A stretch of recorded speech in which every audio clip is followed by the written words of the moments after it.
ఒంటరిగా బ్రతకడం అనేది శారీరకంగా ఒంటరిగా దూరంగా ఉండడం కాదు. మన మనసు, మన భావాలు, మన అవసరాలను అర్థం చేసుకొని వాటితో సఖ్యత కలగడం. ఇక్కడ కొన్ని ఉపయోగకరమైన దశలు ఉన్నాయి. నిన్ను నువ్వు తెలుసుకోవడం ప్రారంభించు. నీకు ఏం ఇష్టం కాదు, నీకు శాంతినిచ్చే విషయాలు ముందు తెలుసుకో. డైరీ రాయడం లేదా నీ ఆలోచనలను ప్రతిబింబించడం అలవాటు చేసుకో. ప్రశాంతంగా ఉండడం నేర్చుకో. రోజులో కొద్దిసేపు ధ్యానం చేయడం అలవాటుగా మార్చుకో. నీతో నువ్వు సమయం గడపడం నేర్చుకో.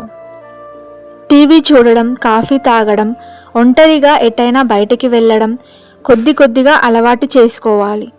మొదట మీకు ఇది విచిత్రంగా అనిపించవచ్చు, కానీ రోజులు గడుస్తున్న కొద్దీ ఇది మిమ్మల్ని బలపరుస్తుంది. నీలోని భావాలను స్వీకరించు. ఒంటరితనం, ఖాళీగా ఉన్న భావాలు వస్తాయి. వాటిని తప్పించుకోవడం కంటే అర్థం చేసుకోవడం నేర్చుకో. ఇప్పుడు నాకు ఇలా అనిపిస్తుంది, ఇది సహజం అని నీకు నువ్వు చెప్పుకో. కొత్త విషయాలు నేర్చుకో. పుస్తకాలు చదవడం, వంట చేయడం, చిత్రాలు గీయడం, సంగీతం నేర్చుకోవడం అలవాటు చేసుకో. నీలోని సృజనాత్మకత నిన్ను మరింత బలంగా, సంతోషంగా చేస్తుంది. కొత్త విషయాలు నేర్చుకోవడం వల్ల నీపై నీకు నమ్మకం పెరుగుతుంది.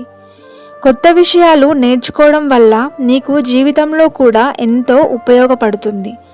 సంబంధాలు విడిచిపెట్టవద్దు. ఒంటరిగా ఉండడం అంటే ప్రపంచం నుండి వేరుగా ఉండడం కాదు.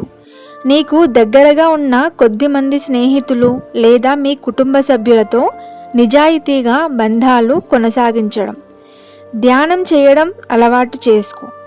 రోజుకు కొన్ని నిమిషాలు నిశ్శబ్దంగా కూర్చొని శ్వాసపైన దృష్టి పెట్టు. ఇది మనస్సును ప్రశాంతంగా, స్థిరంగా ఉంచబడుతుంది. నీపై ప్రేమ పెంచుకో. నువ్వు ఏదైనా సాధించగలవు అనే నమ్మకాన్ని తెచ్చుకో. చిన్న విజయాలను కూడా గుర్తించి నిన్ను నువ్వు గొప్పగా అనుకో. అన్నింటికన్నా గొప్పదైనది ఆత్మవిశ్వాసం. ఆత్మవిశ్వాసంతో ముందుకు వెళ్ళు. అదే నిన్ను గొప్పవాడిగా తీర్చిదిద్దుతుంది. ఒంటరిగా బ్రతకడం అంటే అసలైన అర్థం సహాయం లేకపోయినా, ప్రోత్సాహం లేకపోయినా మన లక్ష్యం మీద దృష్టిని పెట్టి ముందుకు సాగాలి. ప్రతి విజయాన్ని కూడా మనమే సంపాదించినప్పుడు మనపై మనకు నమ్మకం పెరుగుతుంది. మన చుట్టూ ఎవరూ లేకపోయినా నిలబడగలగడం వల్ల కష్టకాలంలో మనం పడిపోకుండా నిలబడగలుగుతాం. ఒంటరిగా ఉండడం భయంకరమేమీ కాదు. ఒంటరిగా ఉన్నప్పుడు మనం చేసే తప్పులు మనకే ఒక పాఠంగా ఉంటాయి. వాటిని బాధగా కాక అభివృద్ధికి అవకాశంగా తీసుకోవాలి. నీ విజయాన్ని గుర్తించేది ముందుగా నువ్వే కావాలి. ఇతరుల ప్రశంసలు ఆలస్యంగా రావచ్చు, కానీ నీ యొక్క కృషికి నువ్వే రూపం అవుతావు. ఎవరి ప్రశంసల కోసం ఎదురు చూడకు. జై శ్రీకృష్ణ.